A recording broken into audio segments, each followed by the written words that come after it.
Problem 13-1B is about issuing or selling stock. So a company is going to issue or sell some common stock, issue or sell some preferred stock. The first thing to remember is that par value or stated value is really a meaningless number. The only purpose it serves nowadays is to irritate beginning accounting students, and after about 2 weeks of dealing with it, you'll become one of the cult and you'll think it makes perfect sense when it really means absolutely nothing. So let's do some journal entries, then we'll post them, and then we'll create a stockholders equity section. So on January 10th, they issue 100,000 shares of common stock. So before we go any further, they were authorized to issue 500,000 shares. When they're authorized, we don't do anything. The state just gave us permission to issue some shares. So we have 100,000 shares of common stock that we do issue at $3 per share. It's no par, but it has a stated value of $2. Stated value and par value mean the same thing as far as we're concerned. It doesn't make any difference. So if we sell $3 a share for 100,000 shares, that's $300,000 that we're going to bring into the company. Cash is increasing, cash is an asset, so we debit cash for $300,000. What goes into the common stock account is the par value or the stated value. Since it's $2 a share, $2 times 100,000 is 200,000. Additional paid in capital is what we get in addition to the par or stated value. So we got a total of 300, 200 of which goes to the par account or stated value account. And we're going to put the additional paid in capital or paid in capital in excess of par or paid in capital in excess of stated value, whatever we want to call it. It's the extra money we got above the par value goes into this account here. Then we sell 10,000 shares of preferred stock, which has a par value of 40, for $55 a share. So we're selling it for more than the par value.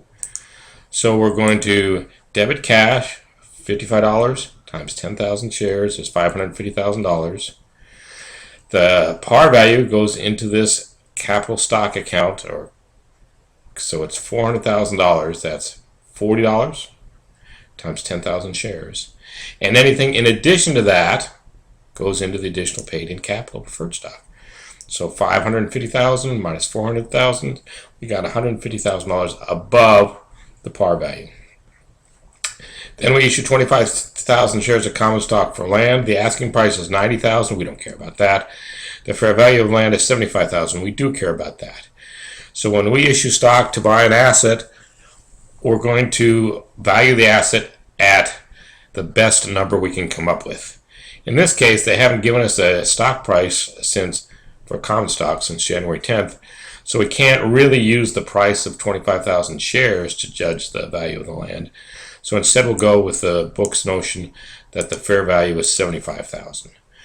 Well, we issued 25,000 shares. The stated value is $2 a share, so 2 times 25,000 means that we're going to credit the capital stock account or the stated value account or the par value account if this were par for $50,000. Anything in addition to that goes into additional paid in capital. Then on May 1st we sell some more shares for cash. We already know how to do that. It's 75,000 shares times $4 a share means we got $300,000, so we debit cash for $300,000. The stated value is $2 a share. 2 times 75,000 is 150,000, and we got $150,000 above that. Then we issue 10,000 shares to some attorneys who helped us organize. So we're going to expense our organizational expenses. In tax, we'll talk about writing them off over 18 months, but on our books, we're just going to expense them. Expense or debit, expense or debit, expense or debit. So we debit organization expenses for $50,000. It's $10,000, 10,000 shares, times $2 means we put $20,000 in this capital stock account. And anything paid in addition to that goes into additional paid in capital. September 1st, more shares of common stock sold for cash. That's easy now. 5,000 shares times $6 means we got $30,000 when we sold it. What goes into this capital stock account or the par value account or the stated value account, whatever you want to call it, is the par value or stated value, which is $2 times 5,000, 10,000. Anything above that goes into additional paid-in capital common stock. Finally, we sell 2,000 shares of preferred stock for $60 a share. So 2,000 times 60 means we got $120,000 cash. The par value of the preferred stock is $40 a share. $40 a share times 2,000 shares is $80,000. Any money we got above that goes into an account called additional paid in capital preferred stock. It's additional capital paid above the par value.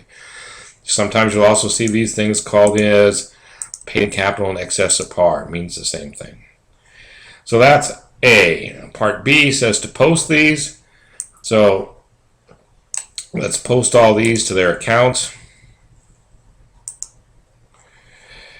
They're all credits. So they're all on the right-hand side. And then it asks us to prepare the paid-in capital section of stockholders' equity. In other words, paid-in capital is the money that the shareholders gave us. If we earn money and keep it in the business, if we earn money and retain it in the business, that is retained earnings. But we're just looking at paid-in capital, money that our shareholders paid into us. So we'll put a title up here. We'll call it the partial balance sheet. We'll put a date up there. And then we'll have a section called paid-in capital. And that's the part that we're going to deal with today. The capital stock subsection of that is where we put the par value or the stated value, or sometimes it's called the capital stock. And so if you add these up over here, you got $480,000 for the preferred stock, and then you've got the common stock has $430,000. The convention is to list the preferred stock first because they have a preference as to dividends and as to liquidation. And so then we strike a subtotal with the total capital stock, in other words, the total par value or the total stated value. So we've got our subtotal, and then we've got our additional paid-in capital, stuff paid in by the shareholders above the par value or stated value. And so we look over here at the preferred stock. We've got an additional paid-in capital number of $190,000. As far as the common stock goes in, we've got additional paid-in capital in excess of stated value of $325,000. That's the total of these guys here. So our total of additional paid-in capital is $515,000. We add that to the par value, the stated value, and we get a total paid-in capital of $1,425,000. Now below that, we would have retained earnings if this problem asked for it, and we'd subtract out treasury stock that we bought back. So the important lessons of this problem 13-1B would be: don't sweat par value, stated value when it comes to common stock. It's a meaningless number meant to protect investors in the old days.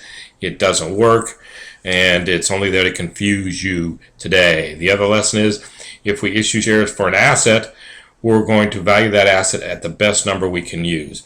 Maybe it's the value of the land. In this case, we were told the fair value was $75,000. Or maybe we've got shares trading in the open market all the time, and a better estimate of value is the dollar value of the shares that we gave up to acquire the asset. And that's all there is to problem 13-1B. Hope that helps.